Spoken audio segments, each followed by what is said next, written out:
Hi friends, good morning. இன்றைக்கி morning எழுந்ததும் பால் காய்ச்சி வச்சுங்க. இன்னொரு அடுப்பில் வந்து சாப்பாடுக்கு ஒலை போட்டு வச்சாச்சு.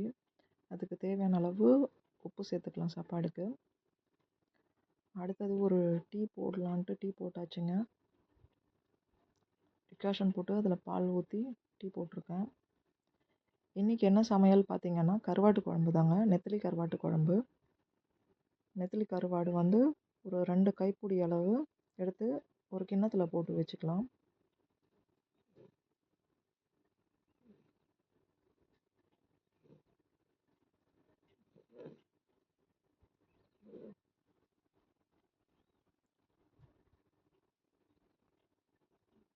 கருவாட்டு குழம்புக்கு 2 பெரிய வெங்காயம், கொஞ்சம் கருவேப்பிலை, ஒரு 15 பல் பூண்டு எடுத்திருக்கேன். இந்த பூண்டை 2 நம்ம தட்டி எடுத்துக்கலாம். 2 தட்டி எடுத்தாச்சுங்க. இப்போ கருவாட்டு குழம்பு செய்கிறதுக்கு ஒரு பேன் வச்சுருக்கேன். இதில் ஃபஸ்ட்டு ஒரு 2 டேபிள் ஸ்பூன் நல்லெண்ணெய் விட்டுக்கோங்க. அப்புறம் ஒரு 2 டேபிள் ஸ்பூன் ரீஃபைண்ட் ஆயில் ஊற்றிக்கிறேன். இப்போ கருவாடு வந்து நம்ம ஊற வைக்கிறதுக்கு சுடு தண்ணி ஊற்றணும். அது உல வச்ச தண்ணியை ஒரு 2 டம்ளர் ஊற்றி ஊற வச்சாச்சு. ஊறட்டும் கருவாடு. இப்போ இதில் நம்ம வந்து பேனில் கொஞ்சம் வெந்தயம் சேர்த்துக்கலாங்க. ஆயில் சூடானதும் அதில் கொஞ்சம் கடுகு உளுத்தம் பருப்பு போட்டு தாளிச்சிக்கலாம்.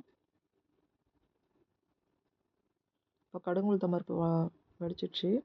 அதில் தட்டி வச்ச பூண்டு சேர்த்துக்கலாம். நறுக்கி வச்சுருக்க 2 வெங்காயமும் கொஞ்சம் கருவேப்பிலை சேர்த்து வதக்கி விட்டுக்கோங்க.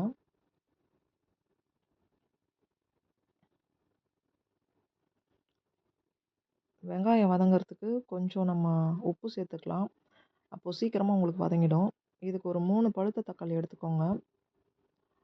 2 அடுப்புலேயும் வந்து சாப்பாடு ஒரு அடுப்புலேயும் ஒரு அடுப்பில் வந்து கருவாட்டு குழம்பு இருந்தது. ஸோ சுடு தண்ணி கொஞ்சம் வேணுன்றதுக்காக ஒலை மேலே ஒரு கிண்ணத்தில் தண்ணி வச்சு சூடு பண்ணிட்டேன். எதுக்குன்னு கேட்டிங்கன்னா, புளி ஊற வைக்கிறதுக்காக தாங்க. இதில் கொஞ்சம் நம்ம புளி ஊற வச்சிடலாம். கருவாட்டு குழம்புக்கு இன்றைக்கி முருங்கைக்காய், கொத்தவரங்காய், அப்புறம் ஒரு 3 கத்திரிக்காய், ஒரு உருளைக்கிழங்கு சேர்த்து தான் இன்றைக்கி கருவாட்டு குழம்பு வைக்க போகிறேன்.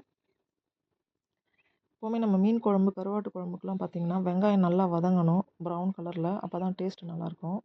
இப்போ ப்ரௌன் கலரில் வதங்கிடுச்சு. நறுக்கி வச்சுருக்க 3 தக்காளி சேர்த்துக்கலாம்.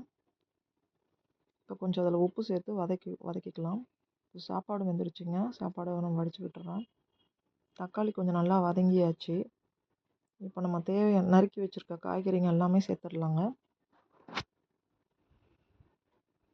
எல்லா காய்கறியும் சேர்த்து ஒரு தடவை நீங்கள் பரட்டி விட்டுருங்க. அவ்வளோதாங்க, எல்லா காய்கறியும் போட்டு கலந்து விட்டாச்சு. இப்போ இதில் 3 டேபிள் ஸ்பூன் குழம்பு மிளகாத்தூள் சேர்த்துக்கிறேன். வீட்டில் அரைச்ச மிளகாத்தூள் தான். அதையும் சேர்த்து கலந்து விட்டுட்டு தேவையான அளவு தண்ணி ஊற்றிக்கோங்க.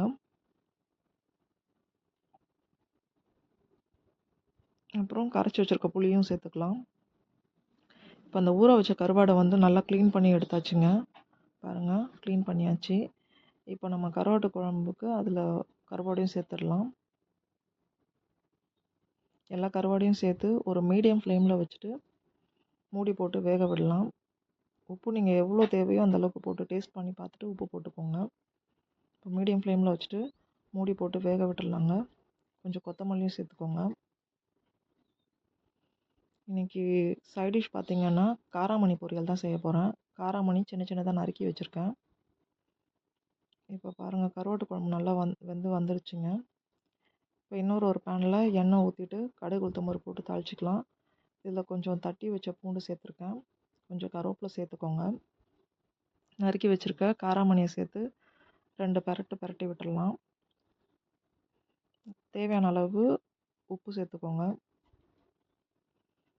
இப்போ பரட்டி விட்டுக்கோங்க. தண்ணிலாம் நீங்கள் எதுவும் தெளிக்க வேண்டாம். காய் வதங்க அதிலே லேசாக தண்ணி விடும். கொஞ்சமாக மஞ்சத்தூள் சேர்த்துக்கோங்க. சேர்த்துட்டு எல்லாத்தையுமே சேர்த்து பரட்டி விட்டுருங்க. பாருங்கள், தண்ணி வந்து அதுவே கொஞ்சம் கொஞ்சமாக தண்ணி விடும். ஸோ ஒரு மீடியம் ஃப்ளேமில் வச்சுட்டு நீங்கள் செய்தீங்கன்னா காய்கறி நல்லா வெந்து வந்துடுங்க. மூடி போட்டு வேக விட்டுடலாம். இதுக்கு ஒரு மசாலா அரைக்கணும். அது கொஞ்சம் தேங்காய், கொஞ்சம் சீரகம், 4 சின்ன வெங்காயம், அதுக்கப்புறமா ஒரு 2 பச்சை மிளகாய் சேர்த்து அரைச்சிக்கலாங்க. ஒரு கொர கொரன்னு அரைச்சிக்கலாம் பொரியலுக்கு தேவையான அளவுக்கு.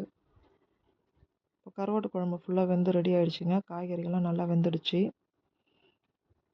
இப்போ நம்ம வெந்திருக்க காய் ஓப்பன் பண்ணி பார்க்கலாம். காய் நல்லா வெந்து வந்துடுச்சு. இதில் கொஞ்சம் கொத்தமல்லி சேர்த்துட்டு பருப்பு விட்டுட்டு நம்ம அரைச்சி வச்சுருக்க அந்த தேங்காயை போட்டு நல்லா கரைச்சி வச்சிங்கன்னா அவ்வளோதாங்க. பொரியல் ரெடி ஆகிடுச்சு.